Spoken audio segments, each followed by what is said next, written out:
Hello बच्चों, कैसे हैं आप सब लोग। आज मैं आपको दरख्वास्त का फॉर्मेट बताने जा रही हूँ। स्टेप बाय स्टेप मैं बताऊंगी आपको। और अगर आप इस तरह से लिखते हैं तो आपके 5 मार्क्स कहीं नहीं गए। और आजकल सीबीएसई का लेवल भी जो है बहुत पेपर के लिए बहुत बढ़ गया है। पहले तो बस 2-3 लेटर ही दरख्वास्त आती थी, जैसे फीस माफ़ी के लिए, सेक्शन तब्दील के लिए। लेकिन अब अलग अलग तरीके से वो दरख्वास्त दे रहे हैं, जिसमें फॉर्मेट बिल्कुल सेम होता है, बस जो नफ्स मज़मून होता है वो थोड़ा सा अलग होता है।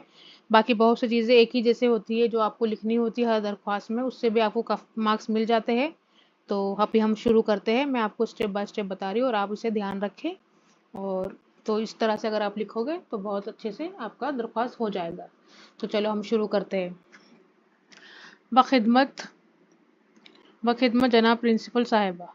ठीक है, ये तो आपको लिखना ही है। प्रिंसिपल साहिब या साहिबा जो है आपके, आप उसी हिसाब से लिखे। इस तरह अगर आप ये लिखते हैं तो भी ठीक है, या हेडमास्टर साहिब या साहिबा लिखते तो भी ये ठीक है। उसके बाद आएगा आपके शहर का नाम या स्कूल स्कूल या अदारा के नाम, दोनों आपको लिखना होगा। अपना शहर और स्कूल आपको दोनों लिखना होगा। उसके बाद उन्वान उन्वान या मौजू, इसको हम इंग्लिश में जो सब्जेक्ट भी कहते हैं, सब्जेक्ट भी कहते हैं इसको हम। जैसे दरख्वास्त बराए, जो दरख्वास्त हमको जो क्वेश्चन दे रखा होगा, यहाँ मकसद लिखे, जैसे मसलन ज़रूरी काम या फ़ीस माफ़ी के लिए। ठीक है, तो अभी जैसे मैं दरख्वास्त में हमको बताया कि हमें फ़ीस माफ़ी के लिए दरख्वास्त लिखनी है। उसके बाद हमने लिखा जनाब आली। जनाब आली भी, और ये वाला बखिदमत प्रिंसिपल साहिबा, फिर सब्जेक्ट और जनाब आली, ये हर इसमें सेम होता है। ठीक है। उसके बाद आएगा गुजारिश ये है कि, गुजारिश ये है कि हम जब अपना नफ्स मजमून लिखने जाते हैं तो उसको क्या उसे उसे कहते हैं, उसके लिए हमको लिखना है गुजारिश ये है कि यहाँ अपनी बात शुरू करें, यहाँ से अपनी बात शुरू करें जो आप अपने प्रिंसिपल को बताना चाहते हैं कि आपको क्या परेशानी है। जो भी आपको परेशानी है आप वो यहाँ से शुरू कर सकते हैं। जैसे मैंने लिखा है, मैं आपके स्कूल की तालिब इल्म हूँ और मुझे घर पर एक निहायती काम दरपेश है। क्या है, मुझे एक निहायती ज़रूरी काम दरपेश है, मतलब एक ज़रूरी काम मुझे घर पर है, जिसकी वजह से आज मैं स्कूल में हाजिर नहीं हो सकती या हो सकता है। ये हो गया हमारे नफ्स मजमून हो गया। ठीक है। उसके बाद हम लिखेंगे, मेहरबानी फरमाकर मुझे 1 से 4 दिन की रुख्सत इनायत फरमाया या रुख्सत इनायत फरमाया यानी छुट्टी दे दीजिए। उसके बाद आता है ए नवाजिश होगी। ठीक है, ये हमने यहाँ तक लिखा। ये सब ए नवाजिश होगी भी सब में सेम ही होता है हर दरख्वास्त में, बस जो नफ्स मजमून होता है वो थोड़ा चेंज हो जाता है, बाकी तकरीबन सेम ही होता है। अब अला राइज का मतलब वो होता है, जैसे मैंने यहाँ लिखा, आपकी बर्दार शागिर्दा या शागिर्द, जैसे हम इंग्लिश में लिखेंगे यूअर्स फेथफुली, योर ओबीडेंटली, फिर हम उसके नीचे अपना नाम, रोल नंबर, जमात वगैरह लिखते हैं, उसको अला बोलते हैं। उसको क्या कहते हैं, अला बोलते हैं। ठीक है। अब उसके बाद हमने लिखा, उसके बाद आता है तारीख। तारीख और मोरखा दोनों लिख सकते हैं आप, इसमें कोई वो नहीं है। आप दोनों जो आपको याद रहे इजीली आप वो याद रखे और लिखे, और तारीख रही है। और एक बात मैं आपको कह दूं, तारीख आप इस तरह से भी लिख सकते हैं, जैसे लिखना है आपको 2026, लेकिन जो ये मार्च है बिल का, इसमें आपको मार्च ही लिखना होगा। और यहाँ हमने डाला 17, आज की डेट डाल देते हैं हम, तो ये हो गया 17 मार्च 2026। आपको अगर उर्दू में नंबर्स याद नहीं आ रहे हैं जैसे ये लिखे हैं, तो आप इस तरह से भी लिख सकते, सही होगा। लेकिन जो ये मार्च है बीच का, ये मार्च जो मंथ का नाम है, आपको उर्दू में ही लिखना होगा। आप बिल्कुल ऐसे 03 ना डालें, ये आपका गलत होगा। इस तरह से लिखोगे आप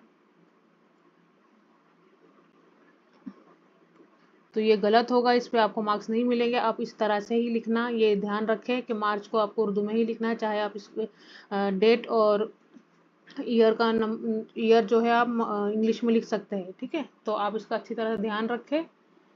और उसके बाद हम आते हैं अहम नक्कात, जो इसमें बहुत ज़रूरी होता है लेटर में, दरख्वास्त में। तो आप देखें अच्छे से, मैं आपको बताती हूँ अभी इस। ठीक है, अहम नक्कात। बखिदमत जो हम लिखते हैं हमेशा दाएं तरफ से शुरू होता है। उन्वान मौजू, जो इंग्लिश में हम सब्जेक्ट बोलते हैं, उसको इस तरह से लिखें कि टीचर्स को आपके फ़ौरन समझ आ जाए कि आप किस बारे में दरख्वास्त लिख रहे हैं। फिर जनाब आली लिखा आपने, उसका जनाब आली, ये जुमला जनाब आली जो हम लिखते हैं ये लाइन के थोड़ा सा दरमियान हो, ये दाएं तरफ से लिखा जाता है, ज़्यादा इस तरफ नहीं है कि आप एकदम कोने में लिख दे, ये एकदम यहाँ से कोने में लिख दे। और इस जनाब आली हर सब चीज़ लिखने के बाद आपको एक एक लाइन छोड़नी होगी, बिल्कुल एक साथ मिला कर ना लिखे। जनाब आली लिखने के बाद आप एक लाइन छोड़ दें, उसके बाद नफ्स मजमून, जो बीच का मौजू, जो मजमून होता है बीच का, जिससे हम टीचर को बताते हैं कि हमको क्या परेशानी है और किस लिए हम ये लेटर दरख्वास्त लिख रहे हैं। तो दरख्वास्त का दरमियानी हिस्सा मुख्तसर और बाअदब होना चाहिए। मुख्तसर का मतलब क्या होता है? छोटा। मुख्तसर का मतलब होता है छोटा लिखना है, और बाअदब होना मतलब उसमें ज़्यादा कोई बातचीत नहीं लिखनी है आपको। आपको जो टीचर को बताना है कि क्या परेशानी है उसी को लिखना है सिर्फ, और छोटा लिखना है। 1 से 2 लाइन, 2 से 3 लाइन के बीच में आप ख़त्म कर दें अपने दरख्वास्त को, जिसमें 2-3 लाइन जो होती है आपकी वो हर दरख्वास्त में सेम होती है, उसमें कोई तब्दीली नहीं होती। वो आप याद रखें, स्टेप बाय स्टेप भी लिखोगे तो आपको अच्छे नंबर मिल जाएंगे। जब हम ये सब चीज़ें लिखते हैं बकेट में, प्रिंसिपल साहिबा, अपना मौजू, उन्वान और अपने स्कूल का एड्रेस, जनाब आली, और आप जो इसका इस पे ही आपको आराम से 2 नंबर मिल जाते हैं। फिर ये एन नवाजिश होगी, अपना नाम, जमात, रोल नंबर, तारीख वगैरह जो भी लिखते हैं, इस पे भी आपको 1 मार्क्स ऐसे ही मिल जाता है। और बाकी जो मौजू होता है उस पर आपको 3 मार्क्स का वो होता है। तो अगर आप ये भी स्टेप बाय स्टेप अच्छे से लिखेंगे तो आपके नंबर कहीं नहीं गए। ठीक है, तो ये देख ले एक बार। और इसके लिए मैंने एक सैंपल के लिए आपको एक दरख्वास्त तैयार किया है, तो अब हम वो देखते हैं। चलें,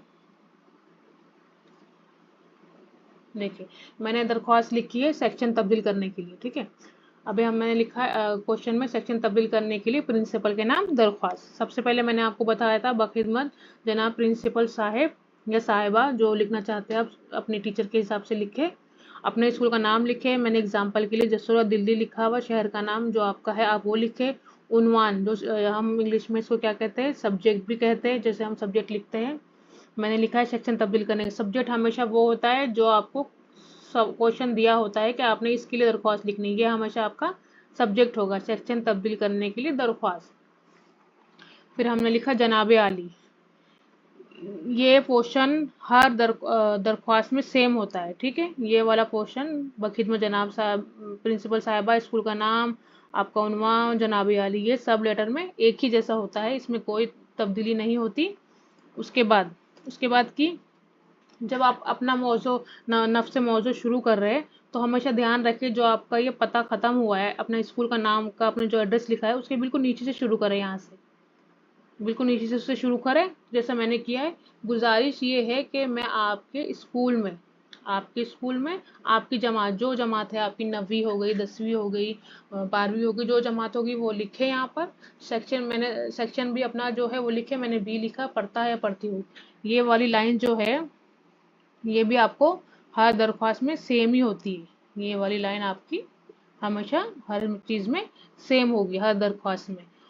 उसके बाद आप वो बताइए जो आप अपने टीचर को बताना चाहते हैं, जो आपको परेशानी है लेटर लिखने में, दरख्वास्त लिखने के लिए जो आपको परेशानी है। ठीक है, अब मैंने लिखा है क्योंकि सेक्शन बी में कुछ शरारती तालिब इल्म है, उसको कहते हैं जो आपके साथ पढ़ते हैं, और वो मुझे बहुत परेशान करते हैं। मुझे ये सब अच्छा नहीं लगता, इसलिए मैं चाहती हूँ कि मेरा सेक्शन तब्दील कर दिया जाए और मुझे सेक्शन ए में भेज दिया जाए। आप बड़ी मेहरबानी होगी भी लिख सकते हैं, ऐन नवाजिश होगी, मैंने लिखा हुआ ऐन नवाजिश होगी। ठीक है, उसके बाद आप तारीख लिखें। मैंने आपको बताया था ना कि आप इस तरह से इंग्लिश में भी तारीख लिख सकते हैं, तो ऐसे ही लिखना है। आपने इसको मार्च को 03 नहीं लिखना है, वरना आपके मार्क्स कट जाएंगे। आपने मार्च को मार्च ही लिखना है उर्दू में। और ऐन नवाजिश होगी लिखा, उसके बिल्कुल नीचे अपने आपकी फरमाबरदार शागिर्द या शागिर्दा अपना नाम लिखे, जमात लिखे, और साथ में रोल नंबर भी लिखे, क्योंकि आपको अपना सेक्शन बदलवाना है, तो रोल नंबर भी आप ध्यान से अपना डालें। और यहाँ पर आपका जो दरख्वास्त है वो बिल्कुल पूरा मुकम्मल हो गया है। तो आप इस चीज़ का ध्यान रखें, स्टेप बाय स्टेप लिखें। ये दरख्वास्त हर क्लास में आता है, 9th होगा, 10th 11th सबके लिए आता है। और फाइनल एग्ज़ाम में भी अभी जो 12th और 10th के बच्चों के दरख्वास्त आप चेक करोगे, बहुत अलग तरीके से क्वेश्चन दिया हुआ था, बिल्कुल घुमाकर। तो आप ये भी ध्यान रखें, आपके 5 मार्क्स के लिए ये आता है, जो 5 मार्क्स आपके कहीं नहीं जाते अगर आप स्टेप बाय स्टेप लिखते हैं। और अब जो मैंने बताया नफ्से मज़मून जो है आपका, ये वाला पोर्शन बिल्कुल आप छोटा लिखें, जिसकी वजह से ना तो आपका टाइम वेस्ट हो, और क्योंकि ये 5 मार्क्स के हिसाब से बहुत है आपको, अगर आप स्टेप बाय स्टेप सब कुछ सही लिखते हैं, ये वाला लाइन, ये और आप ये वाला पोर्शन अगर आप सब कुछ स्टेप बाय स्टेप सही से लिखोगे तो आपको इसमें भी पूरे पूरे मार्क्स आराम से मिल जाते हैं। ये सारा लिखने के ऊपर ही आपको 2.5 मार्क्स तो आराम से मिल जाते हैं। बाकी जो इसका होता है वो 2.5 मार्क्स का होता है, जो नफ्स मजमून होता है। तो आप इसको अच्छी तरह से लिखें, स्टेप बाय स्टेप लिखे, कोई परेशानी नहीं होगी आपको अगर आप ये सब चीज़ें ध्यान रखें कि मुझे क्या लिखना है, कैसे लिखना है। और बाकी बहुत सारी चीज़ें तो इसमें सेम होती है जो हर दरख्वास्त में होती है, तो आप इसको ध्यान रखें। मैं इसी तरह से और दरख्वास्त लिखकर स्क्रीन सॉरी शॉर्ट्स में आपको दूंगी, जो आप वहाँ से देख लें, जैसे सेक्शन तब्दील करने के लिए, फ़ीस माफ़ी के लिए, किताबें दस्तियाब कराने के लिए, और अपने घर के आसपास स्कूल के आसपास जो कूड़ा है या जो है उसको हटवाने के लिए। ऐसे बहुत सारे आजकल चेंज होकर आ रहे हैं, तो इसका आप ध्यान रखें और ये अच्छे से करें ताकि आपके 5 मार्क्स कहीं नहीं जाते और अच्छे से आपको 5 मार्क्स पूरे मिले। तो आप इसका ध्यान रखें, इस वीडियो को अपने पास सेव कर लें। मैं आपके लिए रोज़ एक शॉर्ट्स डाला करूँगी, हर एक दरख्वास्त का अलग अलग क्वेश्चन लेकर। आप वहाँ से चेक कर लें, देख लें, और अगर आपको मेरी वीडियो पसंद आती है तो लाइक शेयर और सब्सक्राइब कर दीजिए। Thank you.